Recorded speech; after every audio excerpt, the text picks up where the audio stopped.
So this is a bonus episode answering your questions that you've put forward to us. I hope you enjoy it. And again, welcome to One Life. Find it sleeping in its nest before it wakes up. Touch it gently, you want it, feel it completely calm. So you can hold it in your palm and help it grow just like it was born to be. Come, come, come, come. Whoa, whoa, whoa, whoa, whoa, whoa. So we've had some questions from some of our lovely listeners, so thank you to everyone. You can join our Facebook group, 111 Life. The link will be in the description. In the last episode, we were talking about signs and synchronicity, so this one in particular is off the back of that. How do I know within my work how I find my purpose? How do I follow the signs towards what my true purpose is in life? Well, I think that's a really interesting one because many moons ago, I really wanted to pursue nursing. And at the time that I had that inclination, I really didn't have any education. I suffer with dyslexia. When I say I suffer with dyslexia, I've overcome that. When you have a love for something or you have an inclination and it gives you an energy, a really good buzz, I would always say follow your nose, because never underestimate yourself, because I am now in the medical field.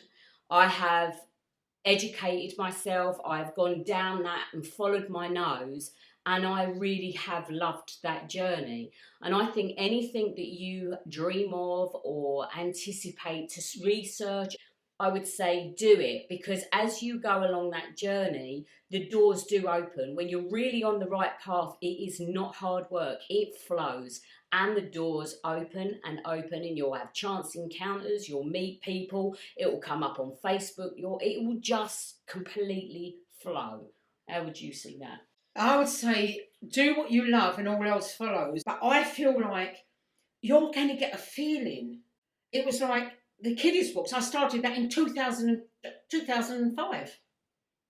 But it never left me. It was burning. Yeah, and I think it's just like, if you feel passionate, about something, if you can engage in something and really, it's a feeling. It's like probably meeting people, which is what we're going to be going on to. But everything that you love, it ignites all the chemistry, it enables your frequency to attract what you really need, it takes you to the right doorway. What I really feel, once you find something, don't give up on it. If it just sparks something inside you, go, go, go. I've had the most wonderful time with the characters. I've had wonderful time in businesses. I've been very lucky if I look over my life. And it was much harder. Like in 1948, it's a bit different to now. But I don't think that you're ever too old or too young to learn. Oh no, I agree with that. Yeah, I like that. yeah. I love listening now to sort of, you know, we are living longer, and you know, you never know when you're going to sort of like get the urge for life changes and how I mean, even now doing this is just it's such a lovely experience. It's great. This is another love, it's another excitement, and that's for all three of us. How is it for you, Josie? Because we talked about this on the previous podcast. Has someone said to you, no, you're not a solicitor? Yes, that was in our coming together story on the YouTube if you want to watch it. So my response to that question is that, for one, I have to do an honourable mention to astrology, because even with Nicola saying about her having this passion for the medical field, when I've looked at her chart, that is really strong, and you see that in there. With what she's got going on, and it shows a real interest in the macabre and the dark side of things. So she can deal very well with hospital environments, but that's another story for another day when we talk about career in astrology. But definitely, I relate to exactly what you two said, and you know, just feeling energized by something. Like when I do the readings for people, I do have that energy when we do the books, when we're doing this, and you come away and you feel happy and excited. But also something I just want to mention as well is that there's sometimes about following the signs towards your purpose. Sometimes opportunities come into your life and you don't necessarily think they're in any way to do with your purpose, like me with the getting an interview for a solicitor's. But even if it doesn't seem like that's on the path, if you get an opportunity out of the blue, you really should just go for it. Unless you feel an absolute no, because it might lead to something else. I went into a job when I first started in London, and when I went there, I went as a temp, and they it was a dictaphone type it. I can't spell, and we're typing. Right? So I said to Joe, I can't do it because I can't spell. He went, look, you can type, you can do it. I went, I can't spell. So what he done on the dictaphone, it'd say, dear madam, blah, blah, blah. And when it come to a long word, it'd go, it spelled the word. So there's always help there, isn't there? Yeah. You know what comes to mind, don't you? What? When I worked at Today newspaper. Oh, what? Oh, yeah. Oh, this is brilliant. This is brilliant. Oh, I don't know whether I should let this one go. Oh, no, please tell him from the beginning. The beginning was she wanted a job, and I went to her. She found there was something in the newspaper. And it was it's to go into the newspaper. So she went, can't do that. I went, you go in, you say you've got all your A levels. Oh, yeah, no, this has got all the O levels, A levels. You've got it, you've got this. I said, just go on the interview and say it. Nicola will tell you the rest from this because this is brilliant. So brilliant. Obviously, I didn't have the O level. I have actually challenged my education in later life. Yeah. But I was hairdressing actually at the time, and I never knew you'd done hairdressing. Yeah, I did. Explained your beautiful hair. Oh, thank you. I was doing hairdressing, and I don't know for any of you out there that are in my age group, I was on the YTS. Oh my God. Anyway, it was just like this scheme for getting people into work. And I was amongst women, because we've talked about groups on our previous episodes and talked about the lovely spider web and how we weave in and out of people and groups and places. And I wasn't having the greatest of time in there. It wasn't very good for me. But what was amazing was an advert came up in the paper, and I hadn't seen it. My mum saw it, and my mum said, "Go for it." It was in London at Pimlico. It's where Today newspaper started. For those out there, it was the first colour newspaper that had been created, and it was quite exciting. And I went up on the interview. So I go into the interview. Now, bearing in mind, I think about 85 people, so I'm quite proud of this. There was about 85 people that were interviewed for this job. And I sat in front of these two guys, and they said to me, do you smoke? No. She did. I did smoke at the time, probably chain smoked at the time. Anyway, so I sort of like fibbed about that. And then they said, and how did you get on at school? Yeah, I'd done really, really well. I could not spell for the life of me.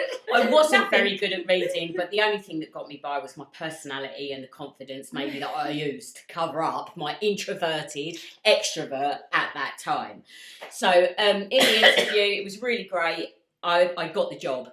It was so amazing for me, and it took me on a good nearly 7 year journey in the national newspapers, and I done very, very well. But at that very beginning, I worked with a gentleman who did like a drink. He had gout. I can't mention any names. He absolutely detested me. It was awful because he picked on me and called me all sorts of names because I couldn't spell. I was in a proofreading a position and couldn't spell a thing, and I was in the advertising display. Anyway, I was in an office with, forgive me for saying the word toffs, but these, they called them yuppies at the time because it was like the 80s. And I was in the office and they wore really loud shirts, big ties, spoke really poshly. And one day an advert came in and I opened up the package and I looked at it, and obviously having dyslexia, I didn't really pay any attention to anything else. And as I was looking at this word, I was looking at it and I was going, Gibralayer.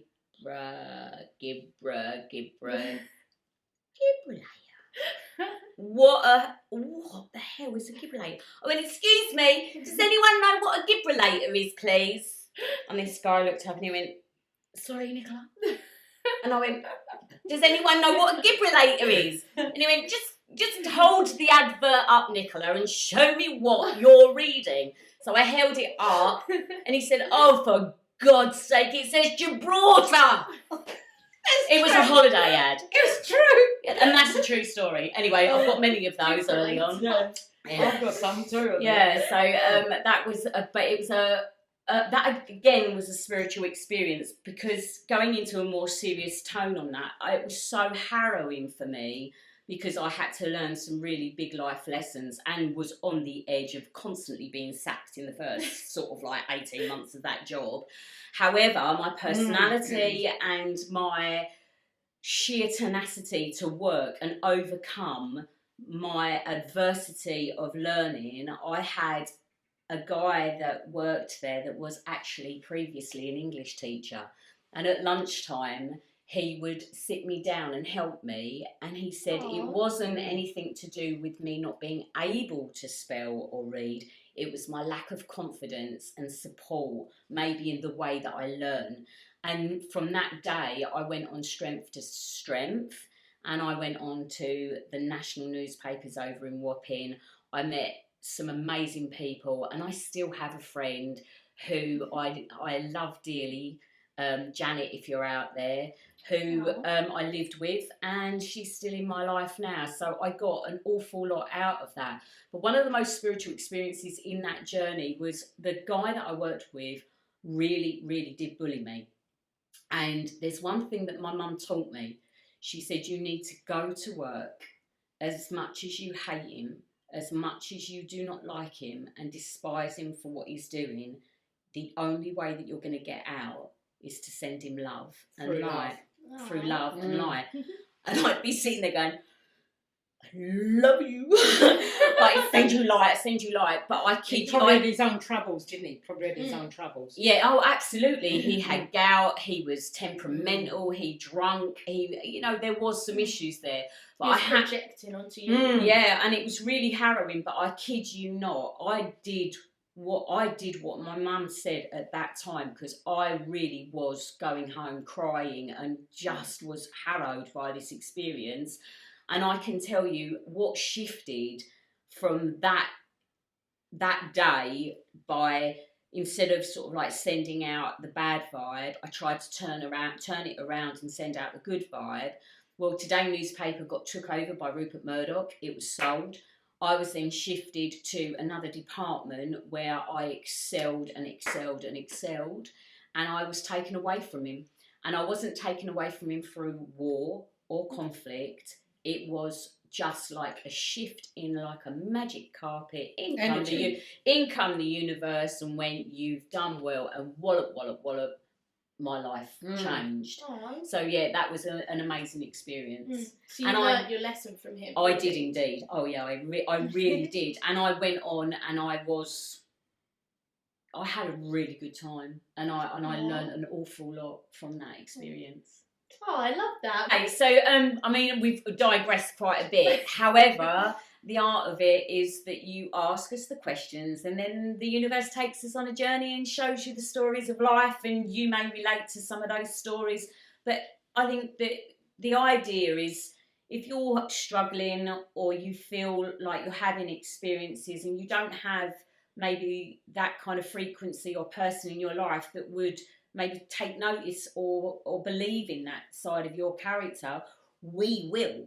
So bring it on. And I know that you had some other questions there, Josie. So what was the next one? Okay, so this one is quite out there. It's an experience that one of our listeners had.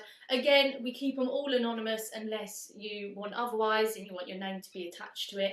But this is an experience someone had, and they're just looking for more clarity on what it meant. It happened when they was around 8-9 years old, around the time when their dad passed away, and it stuck with them for their whole life. They're in their 50s now, so they really just want to know what this means. So what happened, they were walking to school along a field, and they got stopped in their track by a big, she said, translucent hand, invisible. So it was like a big translucent hand, and she could not move, and it was as clear as day, and it just stopped her. And it's always stayed with her, but not having the support, like you said, the spiritual insight from people around her, she never got clarity on what that actually meant. So What's your take on this? So, had I had that person in front of me, the questions that I would probe about would be, how did it feel? Did it feel human? Did it feel of this place? Did it feel like a spirit hand? Did it feel male or female?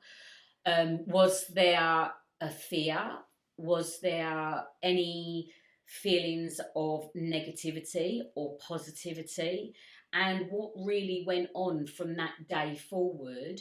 And what was that hand stopping her from doing? Was it stopping her from going somewhere that something may have happened negatively or positively?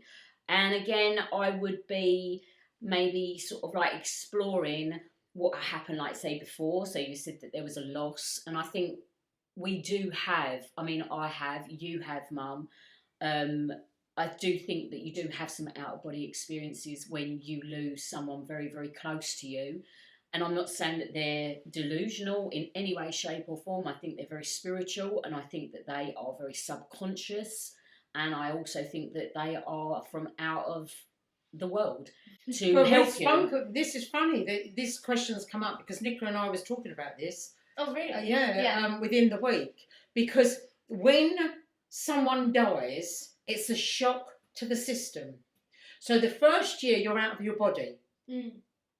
The second year is the reality. The third year you may be angry. But what I feel, because I've had that experience exactly what was there. But I feel like she was in and out of her body. Yeah. She was out of her body, so all of a sudden that hand, she was given that hand, and the thought was always there, and the memory's always there. Oh yeah. She should elaborate on that, because was it that her right hand? Was it her right? Was it to the right of her body? Because then we're going to come in with the stories of the spells. Have I lost my right hand man? Have I lost my right hand? That's I was just going to say that. Yeah. But because that's when you said the hand. That's what I said the other night. When my husband died, at Old Bexley, I got carried into a physio place. I've gone. I couldn't move. I couldn't move my right hand. I couldn't do anything. The pain, I can't even begin to tell you, was excruciating. And the minute I sat down, he went like that, touched. I just screamed. He went, "Who have you lost?" He said, "You've lost your right hand man." Oh. And I went, "That's emotional." Yeah. But that was her father. Must have been very the person that she loved and she looked up to or whatever. We've spoke about dreams on the podcast before, and this is a dream someone had reoccurring in their life for years. They actually described it as a recurring nightmare, so I think that's quite key in this. And they had it for years. They never knew what it actually meant, but they were in a forest and they had their hands on a massive tree, and they felt like they were holding the tree up. It was incredibly heavy. It was a horrible feeling. It was very scary. But then the tree was disintegrating into particles. They related it to something to do with quantum physics. And so they're holding up this tree and it's disintegrating, but it's still so heavy and they can feel the weight. And that was a reoccurring dream. So they couldn't see the wood for the trees. They must have been going through a situation. They couldn't see a way out. There was a way out. Yeah. They just couldn't see it. Yeah. Because they could still feel the weight of it. This is what I say on readings. A lot of people can't see a way out. It's like they've got 5 problems in their head, right? But what happens, they make it one big problem. So I always say take one step at a time. Take one that you can deal with today. Take the next one the next time until you drop the load. Yeah. Then you can see much more clearer because you're getting rid of these burdens. But trees, they give us oxygen. We can't breathe without them. They're also rooted, very, very rooted, and that's that grounding energy. They also emit a love frequency. And again, with the trees, they are seasonal. It could have been something to do with timing. And we also have the same DNA as a tree. The tree breathes. And it has roots. It's connected to but what the may ground have been, above. what may have been, she was so grounded, she just couldn't see. Yeah. She couldn't see her And it was way out of heavy. it. Yeah, the heavy. problem was heavy. And then Mm. all of a sudden it dispersed, so the air that the breathe. It was coming, so it was That's tender. what I would take it. It's saying you can let go of it, but maybe she was still holding this problem so like much. that, yeah. Because she was holding up the tree, but it was still heavy while it was disintegrating, and maybe that was it saying you can let go. You don't have to harbour this burden. I like it as a good way. Yeah. See, out the mouth of babes. This is how we work. This is also like a form of coaching when we're in forums and groups, when we're even just with friends. Anybody that comes out with something that they've experienced, this is how we work. But how this works is it also becomes very therapeutic because you're sharing it, you're seeing it, you're able to tap into your conscience, your subconscious. You're also being able to look at your problems abstractly and go, oh my God, yeah, because we're shown pictures and themes to wake us up because we don't know what's in that subconscious. But when it's tapped, when you're sleeping, it's trying to tell you how to deal with your life because the brain isn't used. We're only using, 25% of it is what they say. Yeah. And it's all in that subconscious level where it's trying to tell us while we're sleeping exactly how to deal with trying to things. show us the problem or like process emotions that we're not dealing with. The other thing I just want to mention is, again, there's some fantastic dream books out there, symbolisms, and we will mention them through the episodes. But you can, take a journey on Google or through books or through other forums to get an analysis. And I think sometimes when you sort of like take that time to like really tap into the knowledge of people about dreams and interpretations, you'll know when you know that you've hit sort of like a yes or an understanding because it goes, you can start to piece together, what you were experiencing while you were sleeping. That was interesting. Yeah, it's good as well, people asking us these questions, because I even know with the astrology, sometimes when you're looking at an issue or problem for yourself, you can be so in it that you can't actually see from another perspective. So sometimes you need someone else to come in. Like I can read my chart, but if I'm invested in something, it's very hard to see what's out there for me or the truth of the situation because I have a bias and an agenda. So I think that's where we can serve. And I also love the idea, when we was talking about it in our previous episode, or episode 4 that we've just posted, is about the synchronicities and the sayings of life and how they spell a way of understanding sometimes why these things come up. So the wood for the trees, the tree of life. So there's meanings behind everything. The world is talking to us all the time without symbols, us being numbers, words. Yeah, everything. Colours. Everything has a way of connecting with you, but you really do need to be connected to yourself to recognise maybe why you're getting that information. Yeah, I love that. Couldn't agree more. But just going back to sort of that experience of loss. So it's really interesting that we're sort of like going down this avenue now. So thank you for those questions. Really good ones. So thank you all for listening. I hope you enjoyed that bonus episode answering the questions that you've been putting to us. I'm really, really grateful. Bring them on. Again, all the links will be put out with this episode. As I say, it is a bonus episode. And thank you again. One Life. Catch it, put it in a jar to have and to hold. To save for later, you cannot trust it to come again. To wait for you to find a pen and fill the paper with the message that it wants.